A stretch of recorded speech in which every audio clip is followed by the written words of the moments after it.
préparé un atelier sur nouvelles structures, nouveaux métiers, comment les utiliser pleinement, puisque vous savez, on a le droit de faire un certain nombre de choses aujourd'hui, et l'idée, c'était de pouvoir vous donner un aperçu de ces différentes possibilités d'exercice que nous avons. Les difficultés de la technique font que on a un seul de nous qui passe les slides et tout le monde n'est pas encore là, mais on va démarrer l'atelier pour ne pas vous mettre en retard. On a donc plusieurs intervenants aujourd'hui, un panel assez complet, je l'espère. D'abord, ceux qui sont présents. Jim Michel Gabriel, qui est donc avocat au barreau de Paris, président de l'association des avocats mandataires sportifs, qui va intervenir pour nous présenter, donc avec Alain Spiller, les nouveaux métiers. Alors, on les appelle les nouveaux métiers, mais en réalité, ce n'est pas vraiment des nouveaux métiers, puisque ça fait un certain nombre de temps qu'on peut les faire. Mais ce sont des métiers qui sont des métiers de l'avocat, et c'est-à-dire, attention, il faut couper le son pour ceux qui ont pu rentrer dans l'atelier. Ce sont des métiers que l'avocat peut faire depuis un certain temps, mais qui sont des émanations de notre mandat d'avocat. Je vous présenterai avec Charlotte Hugon les activités commerciales accessoires, qui est une autre façon d'exercer la profession d'avocat, et qui permettent de... Alors, Anne-Sophie, on t'entend? Alors là, Anne-Sophie, Anne-Sophie, on t'entend? Je ne sais pas qui est-ce qui parle en même temps, mais faites attention parce que les micros ne sont pas coupés. Et sinon, vous avez un microphone sur la caméra? Oui, mais il n'est pas très... Alors, je suis désolée vraiment pour ceux qui nous entendent, ce n'est pas très agréable.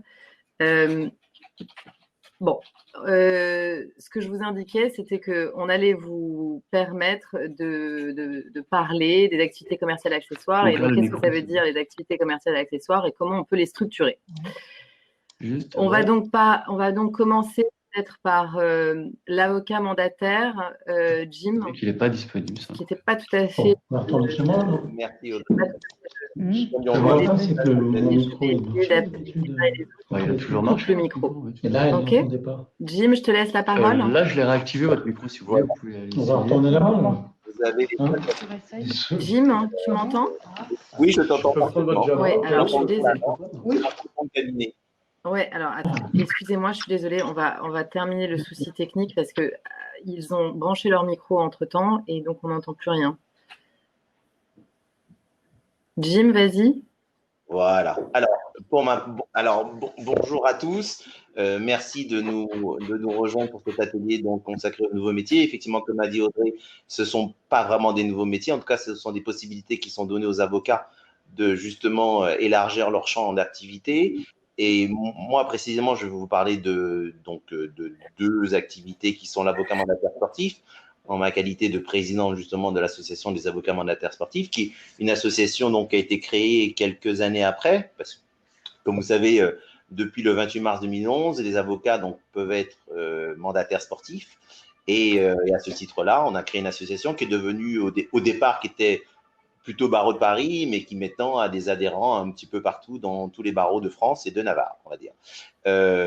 Donc, depuis la loi du 28 mars 2011, les avocats, effectivement, ont la possibilité d'être un avocat mandataire sportif. Alors, qu'est-ce que ça suppose?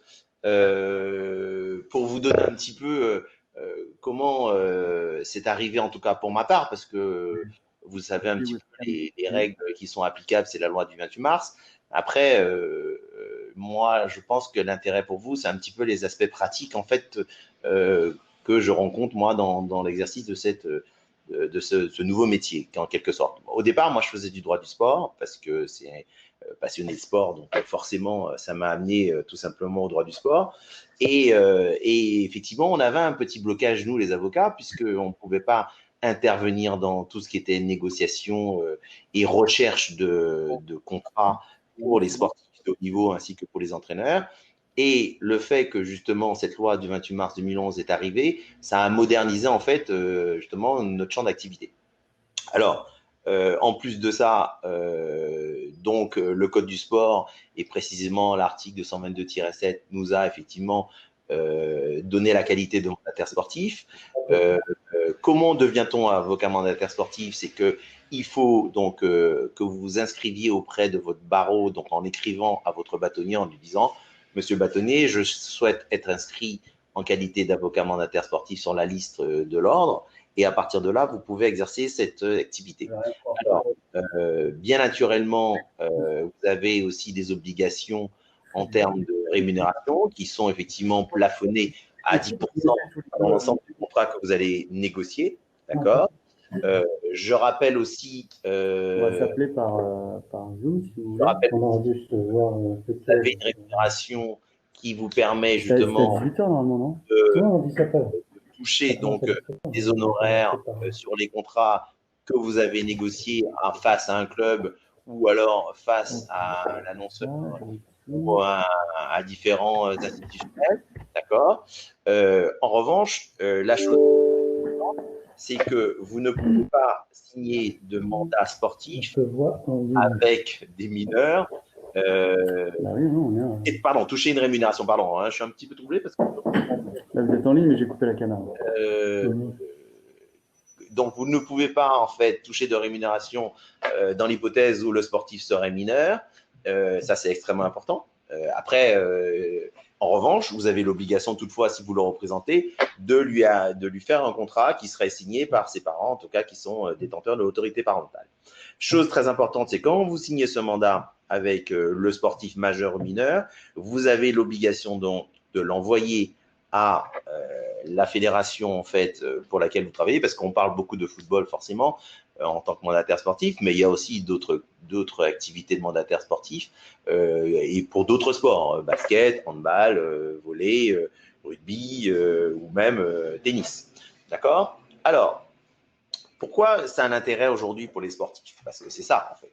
C'est que, comme vous le savez, souvent, dans le rapport contractuel, il y a toujours une partie faible. Et c'est l'essence même de l'avocat, c'est justement de protéger la partie faible. Pourquoi ça a un intérêt aujourd'hui que les avocats rentrent justement dans le monde sportif et depuis 2011 en tout cas, qu'ils soient bien affirmés, c'est que justement, on regarde des enjeux toujours plus importants et des investissements toujours plus importants et justement des résultats qui sont importants. Il est important justement pour les sportifs et même pour les entraîneurs qu'il y ait une voix qui fasse front justement face au club, face aux sponsors, etc. Donc, et d'ailleurs, l'actualité récente, et précisément depuis mars 2020, nous montre bien aujourd'hui que l'avocat a tout son rôle à jouer parce que dans ces eaux compliquées et troubles, c'est-à-dire et justement économiquement et à tout niveau contractuel, c'est important que nous soyons là pour justement protéger ça. Alors, pourquoi c'est un intérêt? Parce que d'une part, juridiquement, nous, on est formés justement pour l'accompagner contractuellement et dans la négociation. Alain, Jim, il y a un problème, je crois, sur ton son. Est-ce que tu peux le couper, le remettre et le couper parce que ça fait un son bizarre. Ouais, toi, comme si tu étais en… Oh là là. Bon, c'est peut-être que chez moi, mais…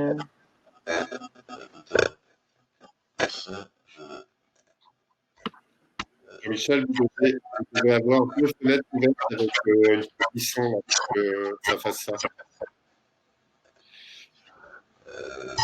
Vous avez une deuxième sortie son là, qui pose problème. Qui, ça, moi? Oui. C'est mieux là? C'est mieux? Non. J'ai pas de sortie son, hein. J'ai une sortie son. Alors, sinon, un gros problème de micro, du coup. Qu'il n'y avait pas avant. Alors, est-ce que vous pouvez peut-être essayer de sortir et re-rentrer dans l'atelier, ça sera peut-être mieux.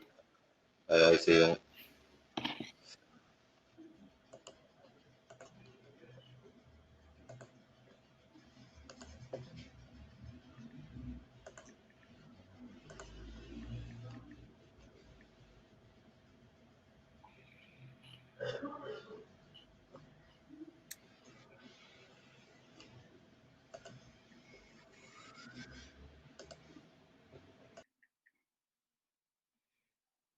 Bon, je suis désolée, messieurs, dames. C'est vrai que, mes chers confrères, on a des petits problèmes, des petits problèmes techniques qui font partie des aléas du Covid. Donc, comme maintenant on est sûr que Jim n'est pas allé boire un café, il va rentrer dans l'atelier et pouvoir continuer. Vous pouvez, Audrey, peut-être faire la transition? Ou sinon, de quoi parle-t-on? Moi, j'y vais, hein, si vous voulez. Écoutez, moi j'ai eu un autre sujet qui était un sujet de partage d'écran, voyez-vous, donc qui n'est pas ah voilà, bon écoutez, enchaîner est un peu compliqué. Voilà, hop là, le partage d'écran fonctionne. Le partage d'écran fonctionne. Si vous le mettez en diaporama, ça va vous prendre tout l'écran, vous ne verrez plus rien, je pense. Oui, non, mais c'est pas très grave. Je Ok. pense que là où on en est, alors c'est pas très, très grave. Mais la problématique, c'est que je ne peux pas intervenir sur la même chose que mon confrère, puisque c'est un métier que je ne connais pas. Donc, c'est un peu la difficulté. Et c'est pour ça que… Alors, Jean-Michel. Jim, est-ce que le son est meilleur là? Oui, voilà. Magnifique, tu peux enchaîner. C'est génial. Allez, bon. Alors, vous voulez toujours en partage d'écran? Ou tu as repris la main, Audrey? Écoute, double-cliquez sur l'écran pour vous qui suivez, pour le voir en gros. Je vous laisse. Bon atelier. Merci. Moi, je t'entends bien, Jim. Hein. Et ben voilà, c'est bon, Alain. Maintenant, tout le monde est là. Tout se met en place. Voilà. Donc, Jim va faire son partage d'écran et on va pouvoir continuer. Désolé. Voilà. Alors, moi, j'étais là. Voilà. Alors, l'intérêt, justement, donc, comme je disais… Attends, on n'a pas encore ton écran, Jim, là, pour l'instant. Dis-moi sur quel… Voilà. L'intérêt pour le monde sportif. Alors, attends. Hop. L'intérêt pour le monde sportif. L'intérêt pour le monde sportif. Vous l'avez? Vous l'avez? Hop. On doit être deux normalement à… Est-ce que toi, tu vois sur l'écran que je fais ou pas? Moi, je le vois. Hein. Oui, oui, je te vois là. Je vois ton partage d'écran. Donc toi, tu peux supprimer ton partage d'écran et c'est moi qui reprends la main, d'accord? Ok. Arrêtez le partage. Voilà. Super. Allez. Alors, donc je disais, donc nous en tant qu'avocats, on est formés effectivement contractuellement, donc on a toutes les capacités justement pour gérer ces aspects contractuels. En plus, on a quand même une déontologie. C'était juste un tout petit peu avant.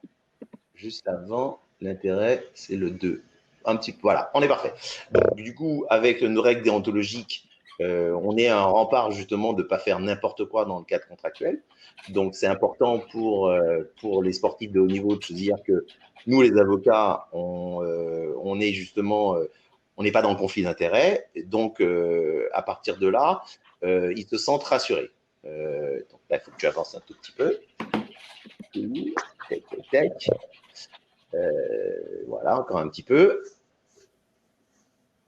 Et on est bon.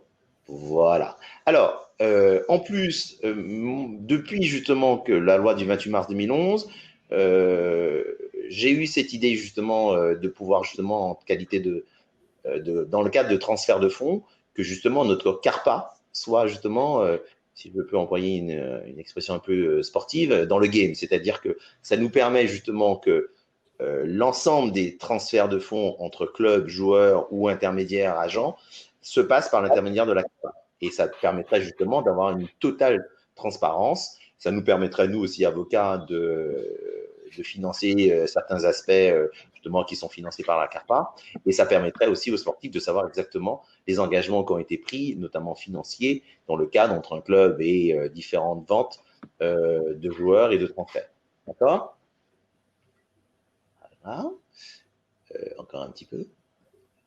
Tac, tac, tac. Pardon, je suis désolée. Excusez-moi. Attends, à te revenir au début. Oui, non, je suis désolée, c'est un peu compliqué. Alors, bien naturellement, ce nouveau métier a des difficultés. Là, t'es loin, là, déjà. A des difficultés parce que les premiers, en fait, à nous mettre un petit peu des bâtons dans les roues, Ce sont les agents sportifs. Pourquoi? Parce que non pas qu'on est en train de manger dans leur gamelle, parce qu'on considère aujourd'hui que les avocats, en fait, ne sont pas dans les mêmes aspects, justement, on va dire, économiques que les agents. Moi, je pense que tout le monde a sa place. C'est pas évident pour eux parce qu'effectivement, nous, on a une compétence en droit que eux n'ont pas. Et en plus, on a une déontologie qui fait que nécessairement, un client, d'une manière générale, bah, il a confiance quand il vient voir un avocat. En tout cas, s'il n'a pas confiance, il ne vient pas le voir. Donc, les difficultés, c'est ça, en fait. Et aujourd'hui, on a du mal, en fait, mais petit à petit, les choses font leur avance, puisque notamment la première avancée qu'on a eue, notamment au barreau de Paris, c'est qu'on a réussi à modifier notre règlement intérieur du barreau, qui nous permet, alors qu'on n'avait pas cette possibilité-là, c'est qu'il y ait des contrats tripartites. Le contrat tripartite, c'est effectivement la relation entre le joueur, le club et nous-mêmes, qui permet justement au club de rémunérer en faisant un paiement pour ordre et compte du joueur, l'avocat mandataire sportif. Alors, pour être parfaitement au fait de la situation, donc ce RIBP a été modifié justement grâce à l'ADAMS, à tous les justement les investigations avec le soutien justement du vice-bâtonnier de l'époque, Basile Adair, etc. Donc et aussi de Madame le bâtonnier, parce que justement ça avait un vrai intérêt et ça nous plaçait sur le même pied d'égalité que les agents, qui eux n'avaient pas cette problématique-là, c'est-à-dire qu'ils se faisaient payer par le club et il n'y avait pas de problème. Alors toutefois, vous dire que les difficultés existent, c'est qu'il y a quand même eu un recours de la Fédération française de football, parce que dans d'autres fédérations, ça se passe plutôt bien. Et des clubs qui, aujourd'hui, continuent à payer les avocats mandataires sportifs sans problématique par rapport à ça. En revanche, pour être complètement transparent, on a eu la Fédération française de football a fait un recours, justement, pour justement s'assurer que c'était dans nos possibilités. Alors, on a bon espoir, nous, que cette modification soit faite de manière nationale et comme ça permettrait justement moins de débats et qu'un RIN soit modifié à ce niveau-là. Après, que vous dire d'autre? Je vous ai parlé des obligations déclaratives auprès des fédés, donc notamment la Fédération française de football, parce que c'est important aujourd'hui que nous existions sur le site de toutes les fédérations françaises d'une manière générale. Et il n'y a pas si longtemps, justement, j'échangeais avec la Fédération française de basket qui, justement, nous disait oui, on va faire le nécessaire pour que maintenant, sur les différents outils de communication de la Fédé, que nous soyons traités de la même manière que les agents sportifs. Parce que c'est ça notre problématique, c'est qu'on souhaite aujourd'hui que l'avocat mandataire sportif soit au même niveau que l'agent sportif, même si nous, déontologiquement, on n'a pas les mêmes règles qu'eux. Bon, déjà, on en a une. En plus, si il y a des problématiques par rapport à des litiges, eh ben, nous, la seule personne qui peut régler notre problématique litige, c'est non pas une commission d'agents sportifs, mais c'est monsieur le bâtonnier. D'accord? Alors, c'est un métier, effectivement, qui est riche de plein de choses. Pourquoi? Parce que le droit du sport, d'une manière générale, en fait, il englobe beaucoup de droits économiques et aussi d'autres droits. Notamment, on peut très bien s'épanouir en avocat mandataire sportif avec des dominantes qui seraient, par exemple, les droits publics, parce qu'il y a plein de recours qui se font auprès des tribunaux administratifs, notamment pour certains sportifs. Il y a aussi des recours qui se font devant les conseils des prud'hommes. Donc, quand on est spécialiste ou a une activité dominante en droit du travail, on peut s'épanouir. Je ne parle même pas des tribunaux civils, des tribunaux effectivement commerciaux et tout ça, et aussi de propriété intellectuelle, parce que comme vous savez, le sport, en fait, c'est un spectacle vivant. Donc, il y a plein de problématiques qui rentrent en ligne de compte, notamment en propriété intellectuelle et aussi en matière de diffusion de droits et de spectacles. Et d'ailleurs, l'actualité, je pense que ceux qui s'intéressent au droit du sport voient aujourd'hui les problématiques que la Ligue de football professionnel a par rapport à Mediapro, qui justement n'assume pas ses engagements de diffusion et de paiement justement des sommes qui sont dues au regard du compte. Charlotte nous a rejoint et on s'en réjouit. Voilà. Donc, voilà ce qu'on peut dire aujourd'hui sur l'avocat mandataire sportif, donc qui est effectivement un droit économique très large. Alors, je ne parle même pas du droit du sport d'une manière générale, qui effectivement a des spécificités, mais aujourd'hui, il y a un vrai intérêt et nous, en tant qu'avocats, on doit absolument prendre ce marché et en tout cas faire qu'il y ait tout de suite un réflexe naturel d'une part du sportif ou de l'entraîneur, et que le club aujourd'hui ne se trouve pas aujourd'hui surpris de notre intervention face à lui, parce que c'est un petit peu ça. Souvent, ils pensent que l'avocat, c'est souvent contentieux, et malheureusement, et nous, et vous, la CE, vous êtes parfaitement légitime à le revendiquer. C'est que aussi, c'est un métier de conseil, et qui permet justement d'éviter tous les contentieux. Voilà ce qu'on peut dire sur l'avocat mandataire sportif. Et il y a combien d'avocats mandataires sportifs, tu sais ça? Alors, complètement. Alors, au barreau de Paris, on a à peu près plus de 190 inscrits. Donc, Paris, hein, je parle. Ouais. Au sein de l'association, on a à peu près 60, voilà, qui sont très actifs. Parce que, voilà, c'est un nouveau métier, donc il faut en faire la promotion. Après, c'est vrai qu'il y a des barreaux qui sont plus actifs que d'autres parce qu'ils ont des clubs très actifs. Bordeaux, Marseille, forcément.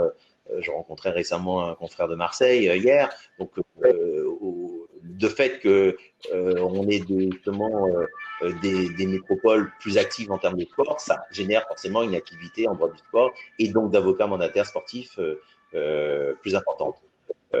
En revanche, ce qu'on constate, pardon, c'est que la métropole, donc Île-de-France, fournit énormément de sportifs de haut niveau, même à l'international. Donc, nous, en tant que 30 000 avocats, après, tout le monde n'est pas passionné par le droit du sport. Mais en tout cas, il y a un vrai intérêt aujourd'hui de se former et de justement s'intéresser à ces pratiques-là. Ok, très bien. Alors, du coup, je me disais que peut-être on pouvait reprendre un peu le fil de l'atelier parce que ça a été un petit peu compliqué. Alors, c'est moi qui ai la main. C'est moi qui ai la main. Et donc, maintenant qu'on a récupéré Alain, peut-être que Alain, tu peux reprendre le fil de la présentation pour pouvoir nous parler des nouveaux métiers. Oui, merci Audrey. Désolé pour ces quelques minutes d'incident technique. Je suis avocat depuis 1983 au barreau de Paris et j'ai la chance d'être co-responsable de l'atelier déontologie et nouveaux métiers de l'avocat au sein de la CE avec Caroline Depuy-Ségur. Alors, dans le cadre de ces nouveaux métiers de l'avocat, le texte fondamental qui nous concerne, c'est l'article 6 du règlement intérieur national qui définit ce champ d'activité qui devient de plus en plus large des avocats.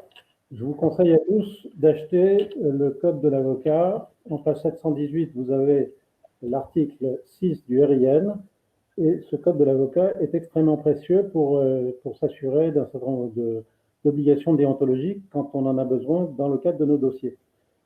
Quand on a ces activités nouvelles, il faut garder à l'esprit au départ qu'on reste tenu de nos obligations fondamentales comme avocat, c'est-à-dire de notre statut d'avocat, c'est-à-dire notre indépendance, notre secret professionnel absolument absolu,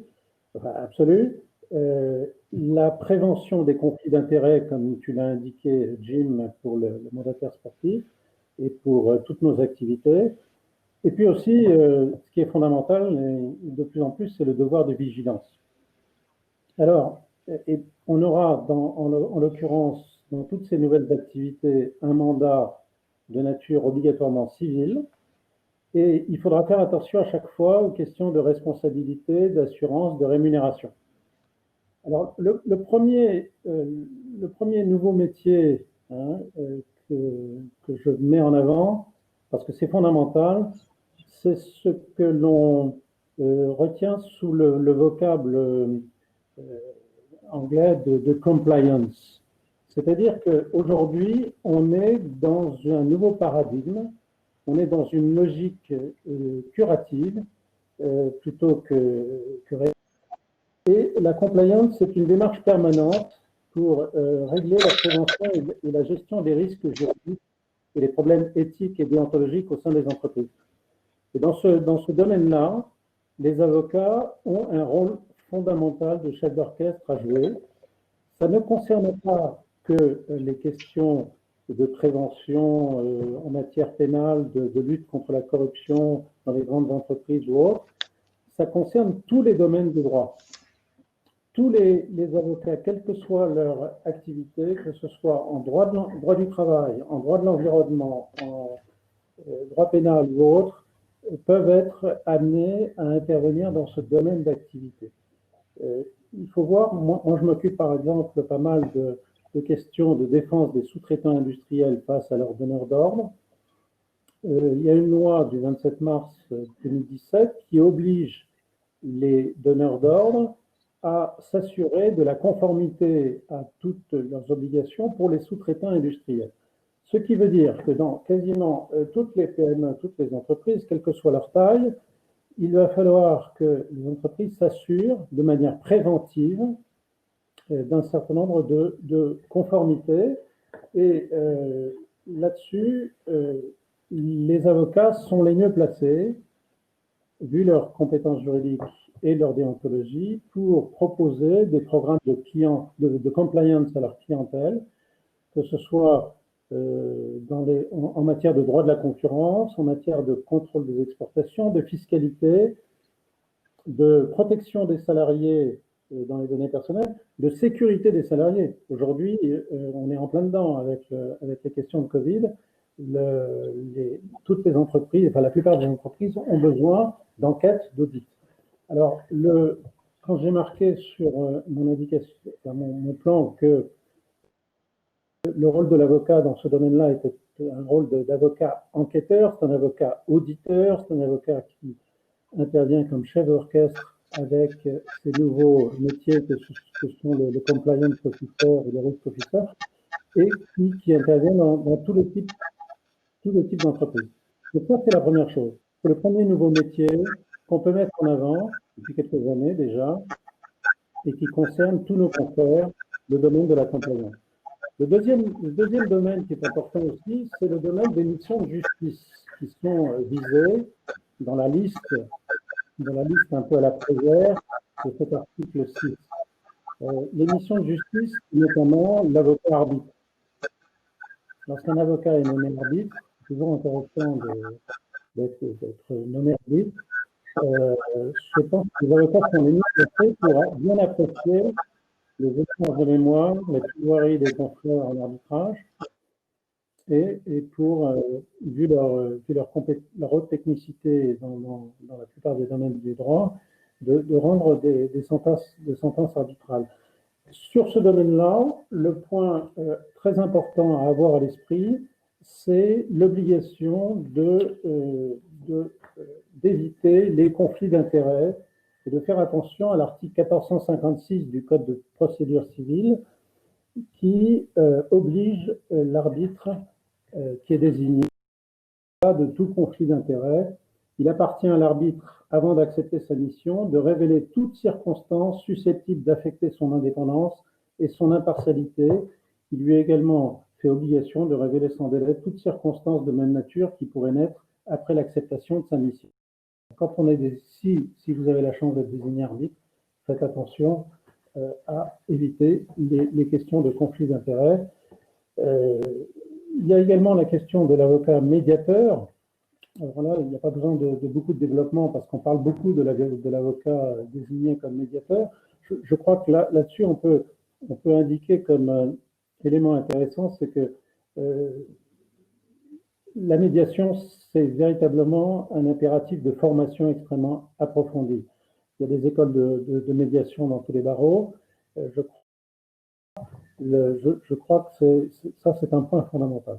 Deuxième point très intéressant dans la médiation, c'est que au niveau assurance, l'avocat, dans son activité de médiateur, dispose de la couverture d'assurance dans le cadre de la profession. Donc, il n'y a pas besoin d'assurance supplémentaire. Et puis, je citerai 2 points sur la médiation. En droit du travail, il me semble que le rôle le plus important qui va intervenir dans les bureaux de conciliation fera que peut-être les bureaux de conciliation vont inciter les parties à aller en médiation. Et je pense que les avocats travaillistes seront s'ils ne sont pas conseils des parties évidemment, seront les mieux placés pour intervenir dans le cadre de ces médiations. Il y a également la médiation possible en matière pénale. Dans les dossiers pénaux, il y a des médiations, mais là-dessus, il faut savoir que l'avocat ne peut intervenir qu'en dehors de la cour d'appel à laquelle il est rattaché, et il faut une autorisation du procureur qui accorde cette autorisation au départ pour 1 an de façon probatoire, et ensuite qui la renouvelle éventuellement pour 5 ans. Le troisième point, c'est que l'avocat ne peut pas être parce que le statut de conciliateur, c'est un statut protégé et qui n'est pas compatible avec notre statut d'avocat. Ensuite, il y a d'autres missions qui peuvent être attribuées à l'avocat et qui sont listées dans ce fameux article du règlement intérieur national. L'avocat fiduciaire. Alors, l'avocat fiduciaire, c'est intéressant parce que la fiducie, c'est une opération dans laquelle un ou plusieurs contractants transfèrent les droits des sûretés à un ou plusieurs fiduciaires, les tenant séparés de leur patrimoine afin qu'ils agissent dans un but déterminé. Alors, pour l'avocat, s'il veut agir en tant qu'avocat fiduciaire, d'abord, il faut qu'il fasse une déclaration à l'ordre. Il faut qu'il fasse très attention aux dispositions spécifiques en matière de protection de son secret professionnel, parce qu'il y a des contrôles des autorités judiciaires administratives ou ordinales en ce qui concerne cette activité. Donc, il faut que ce soit une activité totalement séparée de son activité d'avocat, avec un papier en tête séparé, une comptabilité séparée. Mais, surtout, ce qui m'apparaît être un problème, je ne sais pas comment les confrères font en l'occurrence, c'est la question de l'assurance responsabilité. Moi, je suis assez sensibilisé par les questions d'assurance, parce qu'il faut se rappeler que nous sommes couverts par des assurances collectives ordinales, que nous avons une franchise de 3 000 € par dossier, un plafond de 4 millions d'euros, mais cette assurance collective ne couvre pas l'assurance de l'activité de l'avocat fiduciaire. Donc, il est obligé, cet avocat fiduciaire, une fois qu'il a fait pour faire sa déclaration à l'ordre, de transmettre également son justificatif d'assurance complémentaire professionnelle, minimale qui doit être de 1 500 000 € parce qu'il s'agit de restitution de biens, droits et sûreté éventuellement. Et le problème que j'ai vu dans mes recherches, c'est que apparemment, sur le marché de l'assurance, c'est assez compliqué de trouver ce type d'assurance. Donc, je crois que ça pose quand même un problème de voir comment nos confrères qui veulent faire de la fiducie arrivent à se sortir de ce problème. Alors, il y a d'autres activités extrêmement intéressantes qui sont l'activité de l'avocat représentant d'intérêt, l'avocat lobbyiste, sur lequel le CNB s'est prononcé pour confirmer que cette activité était possible dans le cadre de notre déontologie et de notre activité. C'est l'article 633.4 du RIN aujourd'hui. Et là, en l'occurrence, se pose un problème, de secret. Enfin, il faut avoir à l'esprit la question du secret professionnel, parce que le lobbyiste est susceptible de déposer sur un registre, lorsque par exemple il travaille auprès de tel ou tel organisme ou la Commission européenne ou ailleurs, de signaler sur le registre les noms et indications de ses clients, honoraires perçus, identité des clients, etc. Donc la profession s'est interrogée sur la compatibilité de cela avec le secret professionnel, et le CNB a validé cela en disant que c'était une activité qui était admise qui était conforme à notre déontologie, sous réserve qu'on informe de toutes ces dispositions le client au regard du caractère absolu du secret professionnel. Mais attention à avoir, pas simplement à mon avis, une information du client, mais un accord du client. Bon. On a également l'avocat délégué à la protection des données. Alors, je crois qu'avec le RGPD qui est sorti il y a un peu plus d'un an, l'avocat spécialiste de ce genre de matière est particulièrement adapté pour être en relation avec le responsable des données personnelles au sein de l'entreprise, en sachant que, de par sa déontologie, s'il signale une infraction, l'avocat évidemment pas en alerter la CNIL, mais il devra se déporter. Heureusement, il n'y a pas l'équivalent du TRACFIN en la matière. Il n'y a pas, mais attention à se déporter si vous considérez que vous n'êtes pas en mesure de remplir votre mission de délégué à la protection des données. Alors, il y a d'autres missions qui peuvent être confiées, comme par exemple mission d'intermédiaire en assurance, c'est-à-dire que l'avocat peut être l'avocat d'un client qui recherche des assurances à condition d'être rémunéré par ce client. Il ne peut pas être rémunéré par la compagnie d'assurance. L'avocat peut être également syndic de. Alors, à mon avis, c'est difficilement compatible quand même avec notre indépendance, parce que le syndic de copropriété est un exécutant et l'avocat n'est jamais un exécutant. Et enfin, les nouveaux mandats ouverts à l'avocat. Alors, Jim nous a exposé de façon très précise le mandataire sportif. Il y a également l'avocat mandataire en transaction immobilière, ce qui est un élément extrêmement intéressant. Alors, l'avocat mandataire en transaction immobilière peut intervenir sur des marchés immobiliers, mais également sur des marchés mobiliers. Il peut être le mandataire pour la transaction de meubles. Là encore, des questions de mandat. Il faut avoir un mandat très précis, en informer l'ordre, vérifier qu'il n'y ait pas besoin d'une assurance complémentaire. Attention au fait que la responsabilité de l'avocat mandataire peut être engagée si, puisque c'est l'article 1991 du Code civil, il peut être engagé pendant un délai de 5 ans si jamais l'opération est contestée à un terme. Il y a des questions de rémunération. Alors, l'avocat ne peut pas être rémunéré par un pacte de catalytis sur le montant de la vente, ça c'est bien clair. Il est rémunéré par son client, et si jamais il est l'avocat de celui pour lequel la charge des honoraires n'est pas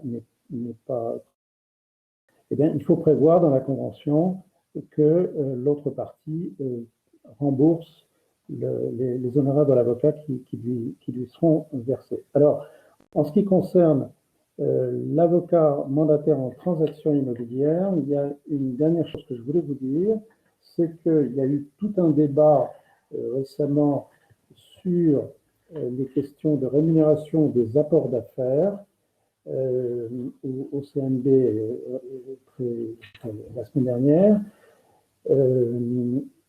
Caroline de Puisségur, qui est ma colistière dans cette qui n'a pas pu être là, sans excuse, et qui est spécialisée dans ce domaine-là, voulait me faire passer le message comme quoi, pour elle, la possibilité pour les mandataires en transaction immobilière de rémunérer comme apport d'affaires les agents immobiliers pourrait faciliter énormément l'activité de mandataires en transaction immobilière.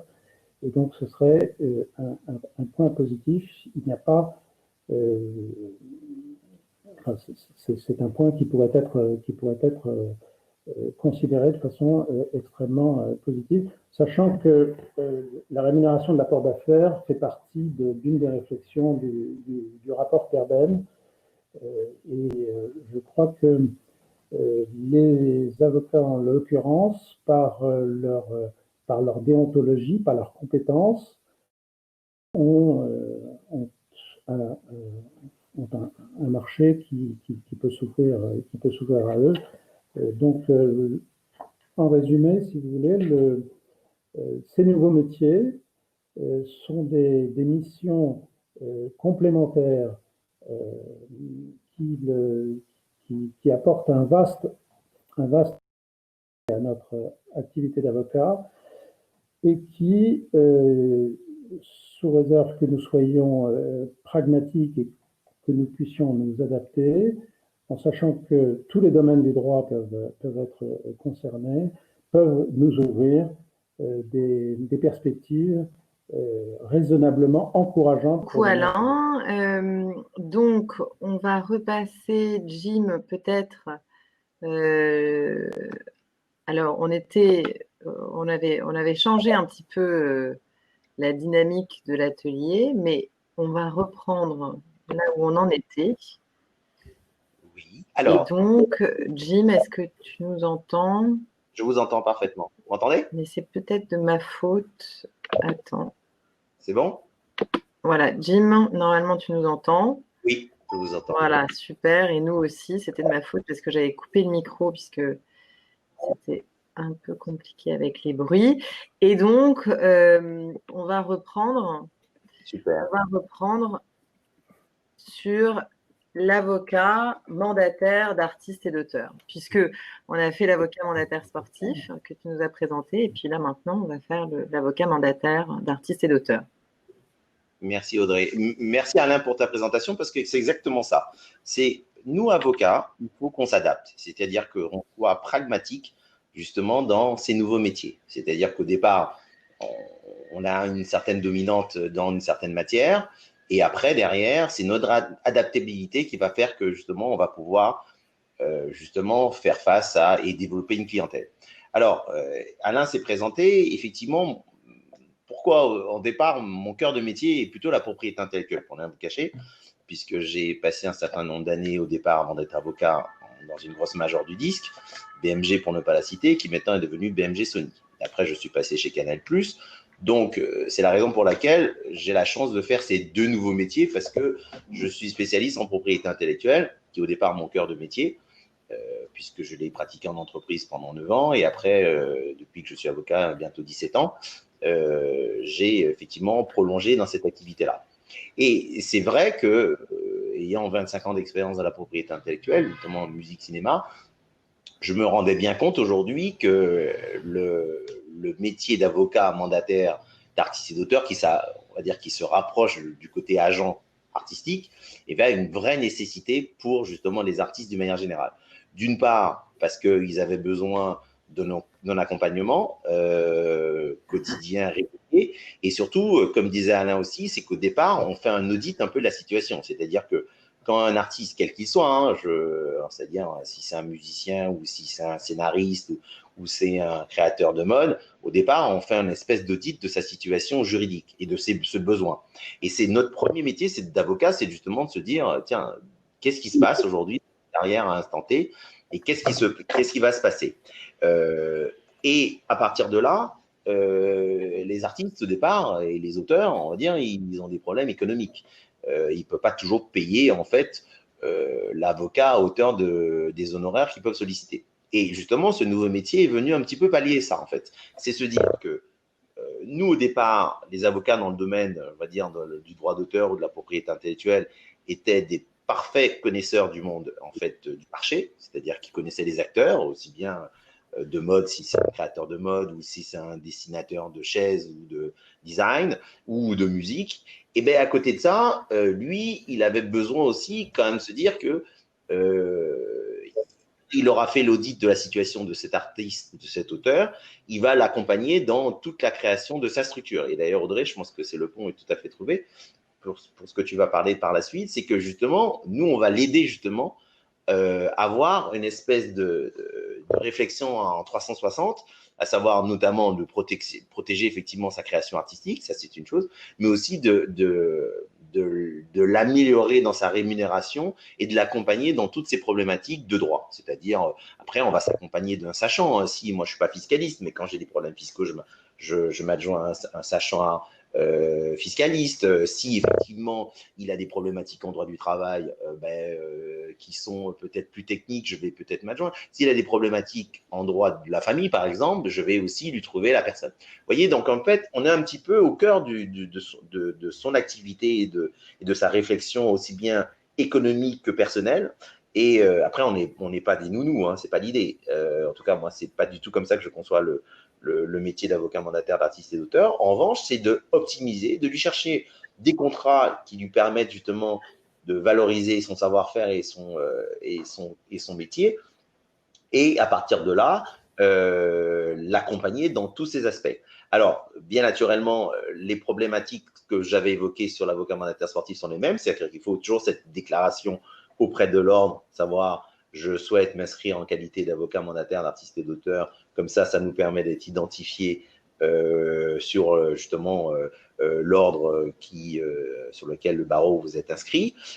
Après, ça vous permet aussi de tout de suite, sur votre papier en tête, de pouvoir que votre interlocuteur, parce que ça c'est extrêmement important, sache aujourd'hui votre qualité, parce que si vous allez négocier un contrat chez Netflix ou ailleurs, les conditions justement de rémunération ne sont pas les mêmes en tant qu'avocat mandataire d'artiste ou d'auteur qu'avocat classique, en fait, en quelque sorte. Parce que, justement, il y a toujours ce principe de prise en charge d'une partie de votre rémunération, éventuellement par le producteur ou le distributeur. Et ça, aujourd'hui, c'est extrêmement important. N'hésite pas, Jim, à me dire de passer des slides. Hein. N'hésite pas, parce que c'est vrai que je n'hésite pas. Hein. Parce qu'effectivement, les slides, comme je vois que le temps tourne, il faut qu'on accélère. Donc, je suis plus en train de faire un résumé. Donc, passe au fur et à mesure que tu le sens, selon ta chronologie, selon ton info. Donc, à partir de là, il y a toujours un mandat, comme je l'ai dit, qui doit être extrêmement précis entre votre artiste, votre auteur et vous-même, qui va définir votre périmètre de votre intervention. Ça, c'est extrêmement important. Et aussi le territoire de votre intervention. Parce que sinon, il peut avoir des problématiques par rapport à ça. Pourquoi? Moi, par exemple, je peux représenter quelqu'un qui fait du stand-up, en même temps, je ne le représente pas quand il fait du cinéma ou de la musique. Voilà, donc c'est important de se dire, je peux le représenter uniquement dans l'Union européenne, en revanche, sur d'autres territoires, Asie, il est représenté par quelqu'un d'autre. Donc, vous voyez, c'est important, justement. La rémunération, alors, l'usage est plutôt entre 10 et 15%, il peut aussi être plus, hein, mais c'est un usage. C'est bien que tu rappelles les textes. Effectivement, c'est le texte, effectivement, l'article 6.2 et 6.3 de notre RIBP qui définit justement la possibilité pour nous d'être avocat mandataire d'artiste et d'auteur. Donc, voilà. Comme je le disais, je peux encore avancer, c'est bon encore, parce qu'après, il faut laisser la passe aux autres. Donc, comme je le disais, le contrat est extrêmement important. D'accord. Il ne faut pas oublier que vous êtes avocat français, donc attention aux problématiques à l'international. Donc, dans les contrats que vous allez aussi négocier. À partir de là, vous avez aussi des problématiques parfois qui sont sur, comme je dis, je parlais des missions. Ça, on l'a dit. Donc, une définition bien précise de la mission. Après, on a aussi des problématiques parce que l'artiste, d'une manière générale, il est voué à une certaine internationalisation, c'est-à-dire qu'il faut penser justement à tous les aspects fiscaux, c'est-à-dire que s'il a des rémunérations, il faut bien connaître aussi toutes les problématiques de gestion de collectif, gestion de droits, notamment SACEM, GEMA pour l'Allemagne, etc. Donc, c'est important, en tout cas en matière de musique, de connaître comment ça fonctionne. Ce que je peux vous dire d'autre, alors, la durée de votre mandat, là, il y a un vrai débat, c'est-à-dire que en général, c'est 2 ans, d'une manière générale, mais comme vous le savez, les avocats, on peut être évoqués de notre mission, donc il faut prévoir justement au sein de ce contrat que vous avez avec votre artiste ou votre auteur les possibilités de résiliation et aussi les éventuelles clauses pénales en cas de fin d'un contrat par rapport à ça. Ne pas oublier de manière pratique de vous mentionner chaque fois sur tous les contrats que vous aurez négociés avec la partie, c'est-à-dire que je négocie un contrat pour un scénariste ou je négocie un contrat pour un designer, je suis en présence, on se met en présence du contrat. Donc, ça permet justement de bien identifier votre rémunération et votre intervention, justement, au cas où il y aurait un débat à la fin. Et alors, aussi, pareil, dans l'accompagnement, très important de s'accompagner d'un technicien, en tout cas d'un expert du chiffre, d'un expert comptable, parce que bon, après, la réciproque n'est pas toujours vraie, que des experts comptables fassent appel à nous, mais en tout cas, dans les problématiques de redevance et justement de droit pour justement le calcul, c'est important aujourd'hui que vous ayez un accompagnement et que vous proposiez justement cette intervention. Il existe aussi dans ce métier aussi un certain ménage à trois, c'est-à-dire que vous pouvez être avocat mandataire d'artistes et d'auteurs et en même temps avoir à vos côtés un agent qui sera plus dans le quotidien, on va dire, de l'artiste et l'organisation de son quotidien. Et vous auriez plus une mission en fait de recherche de deal et de sécurisation du deal de manière juridique. D'accord ? Après, je vois que oui, l'exclusivité, comme tu l'as mis, oui.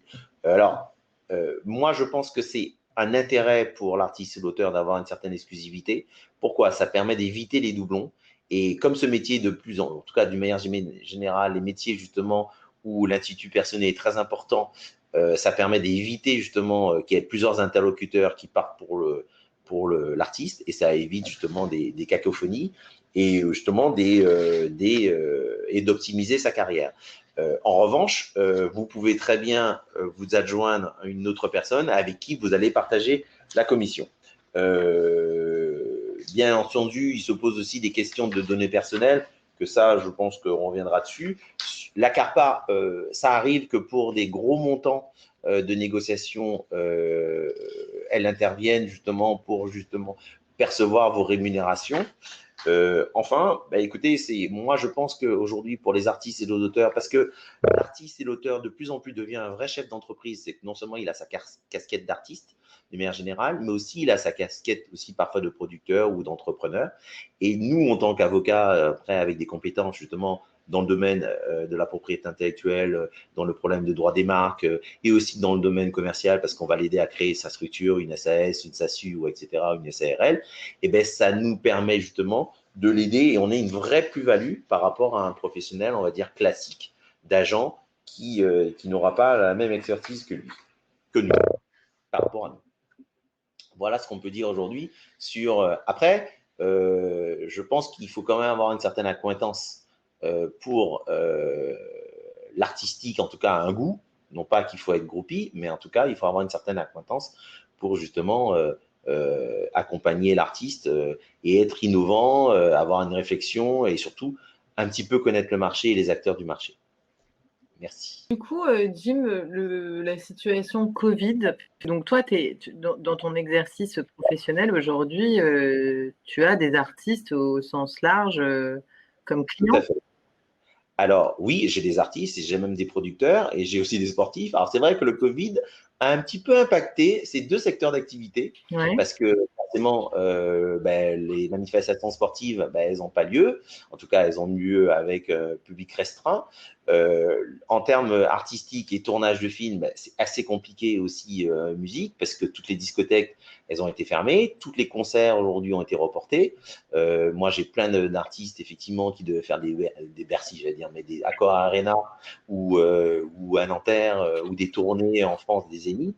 Et ils se retrouvent aujourd'hui à l'arrêt complet et ils ne savent pas aujourd'hui à quel moment ça va repartir. Ça, c'est la vraie réalité. De même, en plus, toute la musique urbaine, parce que moi, j'ai beaucoup de producteurs de musique urbaine et aussi électro. Au départ, cette musique, elle est connue dans les clubs et c'est ceux qui font le démarrage justement de leur succès après sur les radios FM. Du coup, le fait que les clubs soient fermés depuis le mois de mars, ça, c'est une vraie problématique. D'ailleurs, on a constaté que toutes les diffusions stream, d'une manière générale, qui faisaient justement la rémunération première des artistes, interprètes et des producteurs, parce que pour vous donner un chiffre, la musique urbaine, ça représente à peu près 45% de la musique qui est diffusée. Hein. Donc, du coup, et on se rend compte que même ces musiques-là, on pensait que les jeunes allaient ou d'autres rester chez eux et écouter de la musique pendant le confinement ou ailleurs, Et bien en fait, on se rend compte que finalement, il y a une diffusion qui a baissé de 20%, donc, ce qui n'est pas rien. Et c'est vrai que les majors et les gros indépendants ou les petits indépendants essaient de se réinventer, c'est-à-dire que voilà. En revanche, c'est vrai qu'il y a une espèce de, pas d'arrêt, mais en tout cas de réflexion sur les signatures des nouveaux projets et peut-être une autre façon de travailler. Parce que la diffusion et le spectacle vivant étant à l'arrêt, eh ben, c'est compliqué. Parce que du coup, c'était quand même une source importante de revenus et surtout, c'était des déclencheurs en fait de succès. C'est-à-dire que quand on entendait en club certaines choses, ben, les diffuseurs ou les distributeurs ou les licenciés s'intéressaient à l'artiste. Là, aujourd'hui, c'est beaucoup plus compliqué. Alors pour le théâtre et pour, par exemple, pour les designers aussi, c'est pareil, parce que les ventes aujourd'hui ne sont plus les mêmes. Pour la mode, par exemple, moi qui ai des clients dans la mode, bah, du coup, tout le schéma commercial est complètement revisité, c'est-à-dire que avant, on va dire, l'Asie, tous les pays Émirats venaient acheter. Maintenant, ils ne viennent plus en France. En plus, là, ils vont encore moins venir, vu les dernières annonces. Vous voyez, tout le circuit en fait économique est complètement revu en fait, et donc du coup, la création forcément en pâtit parce que les chiffres ne sont pas les mêmes que l'on pensait et qu'on attendait. Donc tout ça aujourd'hui, effectivement, le Covid a un petit peu changé les donnes.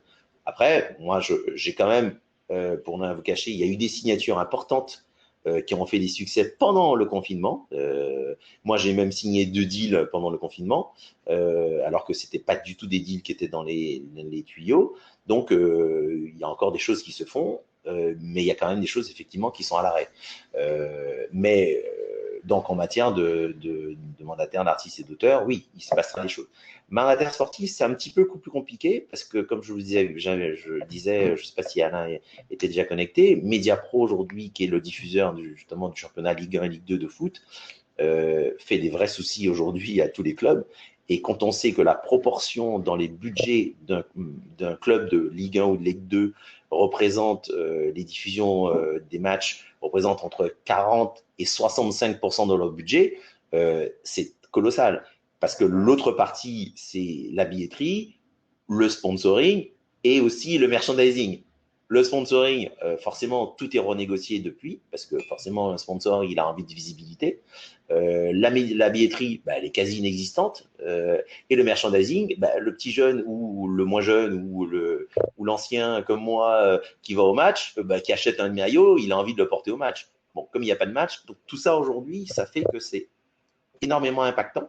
Et là, on se pose vraiment des vraies questions sur la suite.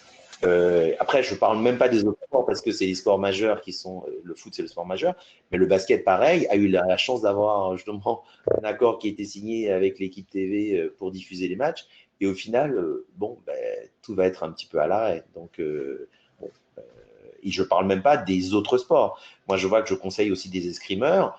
Vous voyez, donc il n'y a pas d'argent dans l'escrime ou des athlètes de saut, de triple saut. Pareil, si les gros sponsors ou même les sponsors d'une manière générale ont des problématiques par rapport à ça, imaginons les petits sports, entre guillemets. Mais tout ça, justement, l'accompagnement de l'avocat est d'autant plus judicieux et important. Oui, bien sûr. Pour justement trouver des parades, trouver des réflexions. Renégocier les contrats.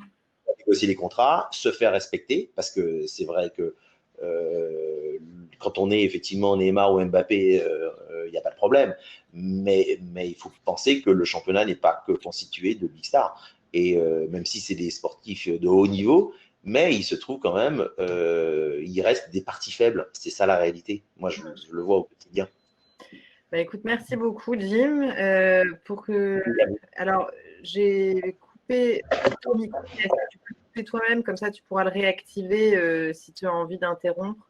J'ai fait pareil pour Alain, mais Alain, si tu veux, je remets ton micro et du coup, tu le coupes tout seul. Idem pour Charlotte.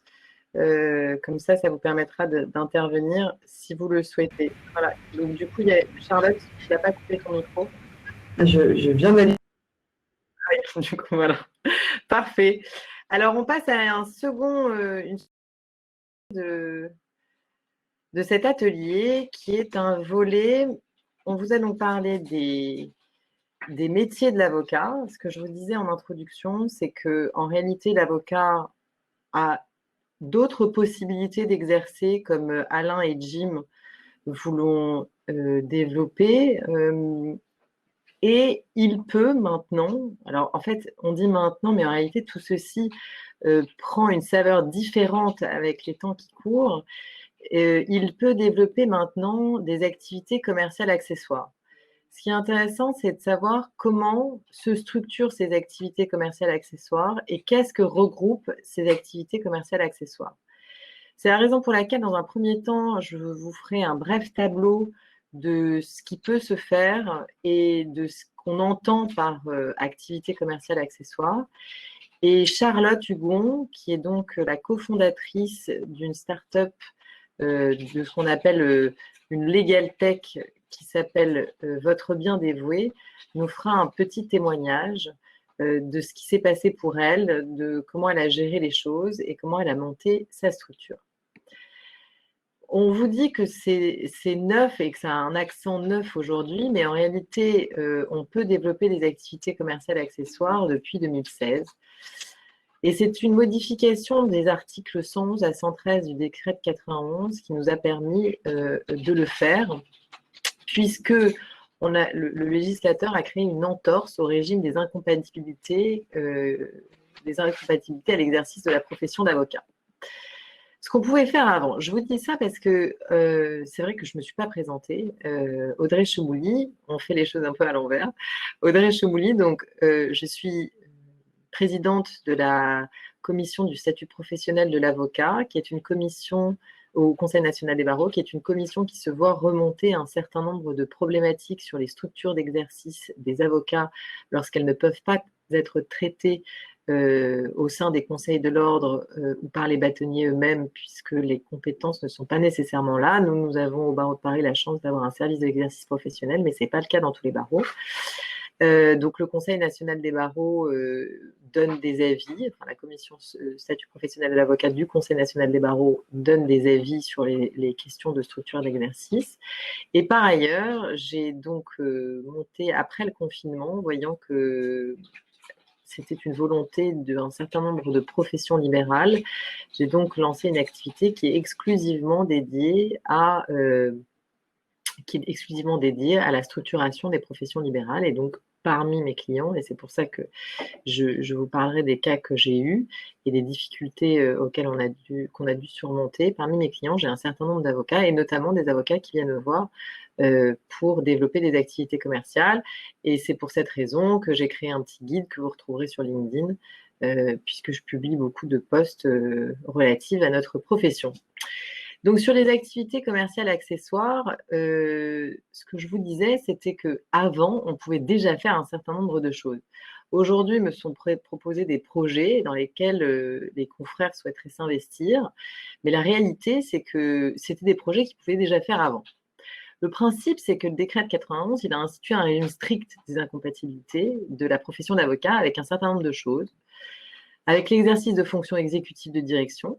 Vous ne pouviez pas être président, gérant d'une société commerciale, et avec l'exercice d'une activité à caractère commercial. Et donc, on a exclu le fait d'être associé d'une SNC, associé commandité d'une SCS ou d'une SCA. Pourquoi ? Parce qu'en fait, ces structures-là sont des structures qui dévoluent par nature la qualité de commerçant à leurs associés. Mais les avocats, ils étaient autorisés à accomplir des actes de commerce dès lors qu'ils étaient l'accessoire d'une prestation de conseil ou l'exécution d'un mandat civil. Donc en réalité, vous pouviez déjà détenir des participations dans les sociétés commerciales. Ce que je veux dire, c'est que jamais aucun conseil de l'ordre, aucun barreau n'a embêté un avocat parce qu'il détenait des actions de La Poste ou d'EDF. Ça a toujours pu être le cas. Et donc, aujourd'hui, détenir des actions dans une société commerciale peut et pouvait être possible pour l'avocat. Il pouvait exercer des mandats sociaux, mais que dans la mesure où on était avec des sociétés qui avaient pour objet la gestion d'intérêts civils. Vous pouviez être gérant de votre SCI familiale, ça n'a jamais posé de difficulté.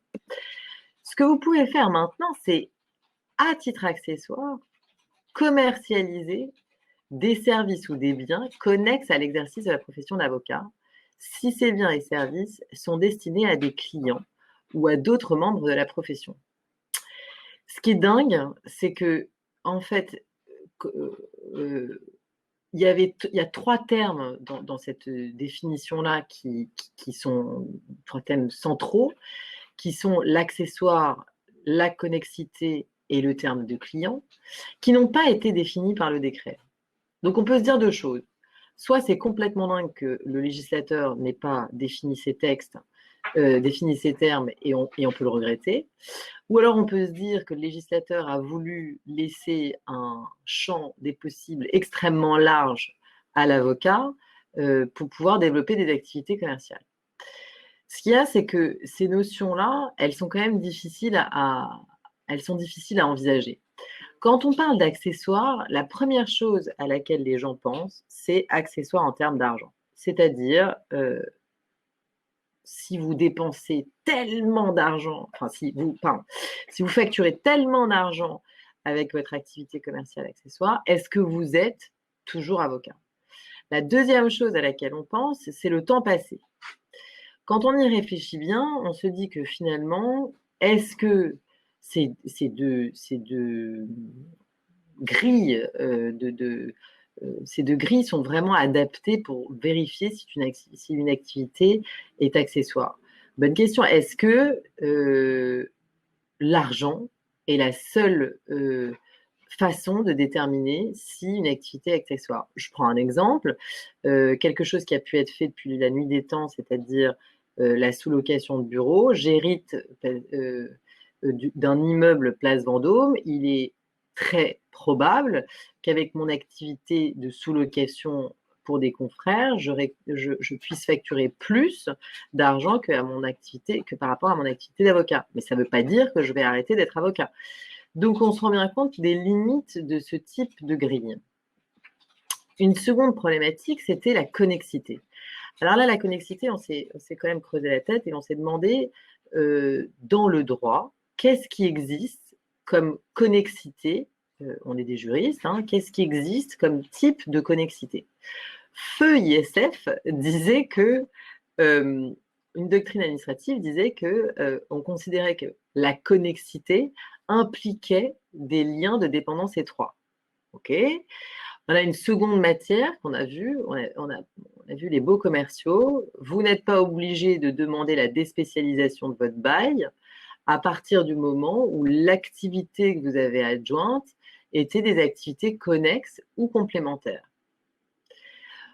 Il y a eu une étude qui a été réalisée, un travail commun qui a été réalisé avec des étudiants de l'ERAGE, qui est l'école d'avocats du Grand Est, avec la participation de Delphine Gallin, notre présidente actuelle de la CE, qui a travaillé sur des notions de connexité directe et indirecte, mais adaptées au monde de l'entreprise, parce que finalement, c'est quand même ça qui est envisagé. Et ils ont dégagé 2 notions, une notion de connexité directe et une notion de connexité indirecte. La notion de connexité indirecte, de connexité directe, pardon, c'est une notion qui répondrait à une problématique qui serait: l'activité de l'avocat répond-elle aux besoins du client sur l'ensemble de son projet? On prenait comme exemple, dans le milieu marchand, si on peut dire, le vendeur d'imprimantes. Je vends des imprimantes, mais je vais nécessairement vendre des cartouches et vendre du SAV. Je ne vais pas vendre que des imprimantes. Adapté aux avocats, je suis avocat en droit des affaires, je vais vendre des pactes d'associés, des rédactions d'actes de statut, mais je peux aussi me dire que je vais vendre du coaching, du marketing, du conseil en stratégie, etc. Notion de connexité indirecte, là la question elle est différente.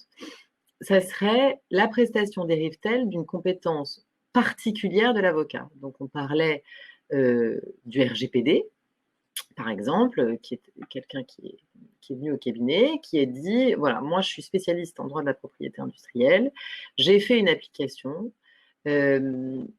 où on me dit que, enfin, j'ai dressé un questionnaire. L'application dit au client s'il est RGPD compatible et il lui propose des axes d'amélioration. Et ces axes d'amélioration, ils seront mis en œuvre par l'avocat.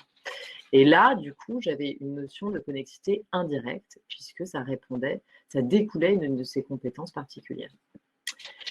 Dernier thème, c'était le cabinet. Alors là, le cabinet, le bénéficiaire.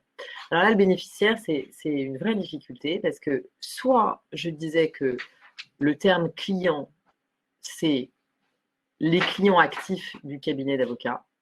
Et là, j'ai un vrai problème parce qu'en fait, ça s'adresse à votre portefeuille de clients, ce qui a priori pas beaucoup d'intérêt. Soit j'inclus les prospects, et là, on a un spectre qui devient bien plus intéressant. Donc, c'était un enjeu crucial et il a fallu raisonner en pratique.